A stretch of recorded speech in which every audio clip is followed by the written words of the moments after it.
Baik, perkenalkan nama saya Jermes Andi Kibenu, NIM 2323702009, kelas TPJJA. Di sini saya akan menjelaskan tentang materi perbaikan tanah. Apabila mengacu pada klasifikasi dari stabilisasi tanah sebagaimana yang telah diuraikan di materi, maka ruang lingkup dari perbaikan tanah meliputi dua klasifikasi, yakni perbaikan tanah dengan metode kimiawi. Itu selanjutnya dibedakan dalam beberapa sudut, antara lain ditinjau dari bahan pencampuran. Perbaikan tanah dengan metode kimiawi dibedakan atas dua, yaitu perbaikan tanah dengan bubuk dan larutan.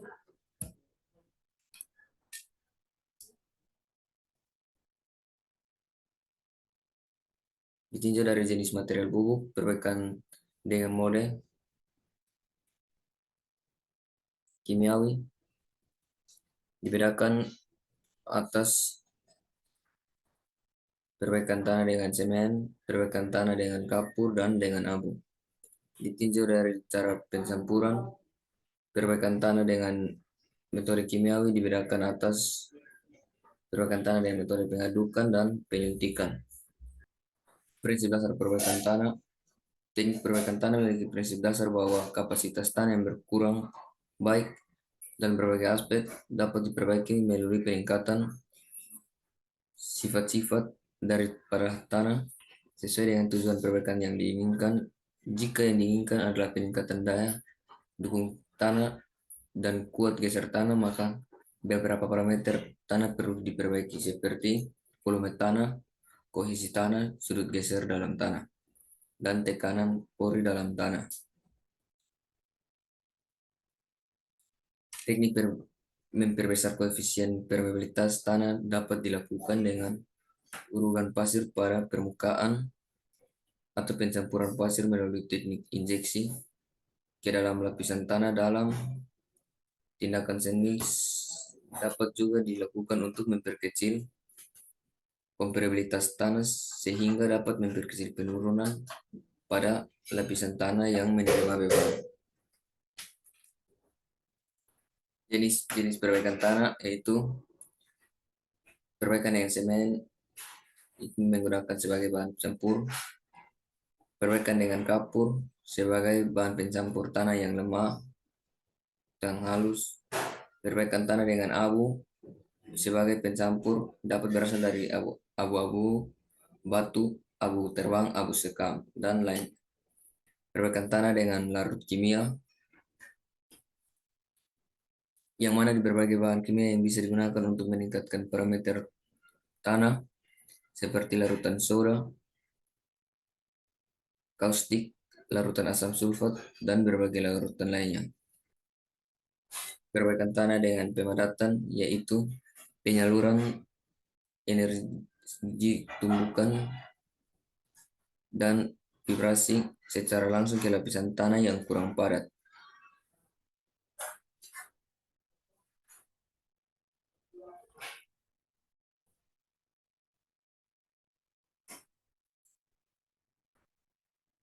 Perbaikan tanah dengan konsolidasi yaitu pemberian beban statis secara langsung di atas lapisan tanah sehingga tanah akan terkompresi sebelum pelaksanaan konstruksi dilakukan. Perbaikan tanah dengan teknik pengeringan yaitu upaya peningkatan bearing capacity tanah melalui proses pengeringan tanah sehingga kadar air tanah menurun dan meningkatkan tekanan efektif di dalam tanah. Perbaikan tanah dengan penggantian tanah, ganti dengan tanah yang lain. Perbaikan tanah dengan permusian resin, yaitu pengiriman bahan baku perekat ke dalam pori-pori tanah tanpa mengubah struktur tanah. Tujuan dan sasaran tindakan perbaikan tanah untuk meningkatkan daya dukung tanah, meningkatkan kuat geser tanah, memperkecil kompresibilitas dan penurunan tanah, memperkecil permeabilitas tanah, memperbesar permeabilitas tanah, memperkecil potensi kembang susu pada tanah, menjamin kelestarian dan keberlanjutan sumber daya dan lingkungan. Penerapan motor kimiawi Metode perbaikan tanah dengan bahan kimia yang dapat menggunakan larutan kimia dan atau bubuk kimia yang dicampurkan dengan tanah yang akan diperbaiki dengan beberapa metode pencampuran yang disesuaikan kondisi bahan stabilizer maupun kondisi tanahnya. Batasan lain yang perlu diperhatikan dalam penerapan perbaikan tanah dengan metode kimia adalah sifat-sifat reaksi kimia yang terjadi antara mineral tanah dengan zat kimia yang dikandung oleh bahan stabilizer. Hal ini harus dihindarkan dalam penggunaan bahan kimia adalah peradaban atau penjelajahan proses. Mineralogi lempung. Empuk terbentuk dari hasil pelapukan akibat reaksi kimia yang membentuk susunan kelompok partikel berukuran koloid dengan diameter butiran yang lebih kecil dari 0,002 mm. Pengaruh air pada tanah lempung.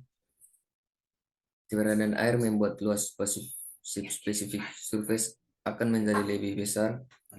Demikian pula dengan variasi kadar air akan mempengaruhi sifat-sifat plastisitas pada tanah. Pada partikel lempung selalu terdapat muatan listrik negatif sebagai akibat dari perpecahan susunan yang berjalan kontinu. Untuk mengimbangi muatan negatif tersebut, maka partikel lempung akan menarik ion positif dari senyawa garam yang ada di dalam pori-pori tanah. Keseimbangan partikel tanah lempung.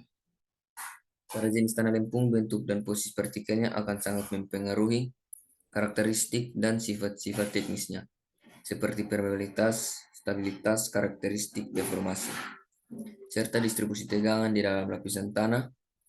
Susunan partikel tanah dibagi atas dua macam, yaitu susunan terflokulasi dan susunan terdispersi. Susunan partikel pada tanah granuler. Jenis tanah granuler dalam konsistennya bisa dalam bentuk kerikil, pasir atau lano. Karakteristik tanah yang granuler yang digambarkan oleh terdistribusi, ukuran butiran, susunan, serta kerapatan butiran akan sangat mempengaruhi berbagai parameter tanah seperti angka pori, porositas, berat volume, kohesi, dan sudut geser dalam tanah. Oleh karena itu, di alam bisa ditemukan tanah granuler yang konsistensi padat, longgar, atau bahkan lebih bentuk sarang lava. Perbaikan tanah lempung dengan kapur. Untuk mendapatkan akurasi dan efektivitas di dalam penerapan suatu metode perbaikan tanah, beberapa hal yang harus dipahami dengan baik, antara lain prinsip teknis dari jenis perbaikan tanah yang diterapkan, sifat bahan stabilizer, kriteria tanah yang cocok dengan bahan stabilizer, mekanisme reaksi antara tanah dengan bahan stabilizer, dan perubahan properti tanah yang terjadi dan relevansinya dengan syarat teknis yang ingin dicapai. Karakteristik bahan stabilizer. Karakteristik bahan stabilizer berdasarkan persyaratan dalam SNI. Jenis kapur yang direkomendasikan untuk digunakan sebagai bahan perbaikan tanah adalah kapur padam dan kapur tohor. Kriteria tanah. Secara khusus, kriteria tanah yang efektif untuk diperbaiki dengan stabilizer dari bahan kapur adalah jenis tanah lempung yang bersifat asam, jenis tanah lempung dengan plastisitas tinggi, tanah lempung dengan swelling potensial tinggi, tanah lempung dengan komperabilitas tinggi, tanah lempung dengan permeabilitas tinggi.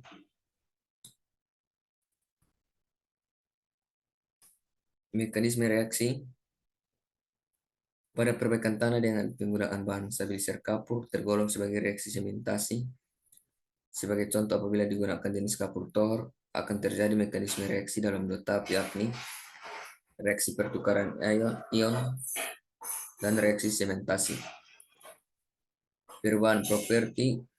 Sama halnya dengan perbaikan tanah dengan bahan yang lain, maka perbaikan tanah dengan menggunakan bahan semen mempunyai berbagai maksud dan sasaran yang hendak dicapai, tergantung dari kondisi tanah. Ada beberapa parameter tanah, antara lain perubahan parameter sifat indeks tanah, perubahan daya dukung.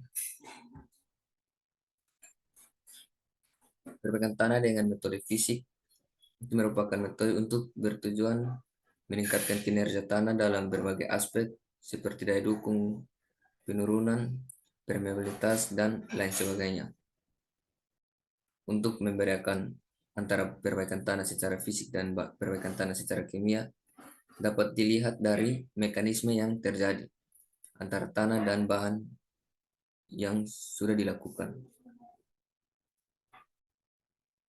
Pemadatan dengan metode pemadatan Perbaikan tanah dengan metode pemadatan dilakukan dengan menyalurkan energi berupa beban dinamis dari permukaan tanah ke dalam lapisan tanah di bawah permukaan.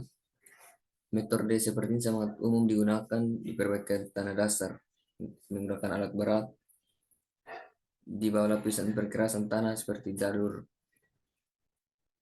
perkerasan jalan, landasan pesawat, dan bangun bandara. Sekian dan terima kasih.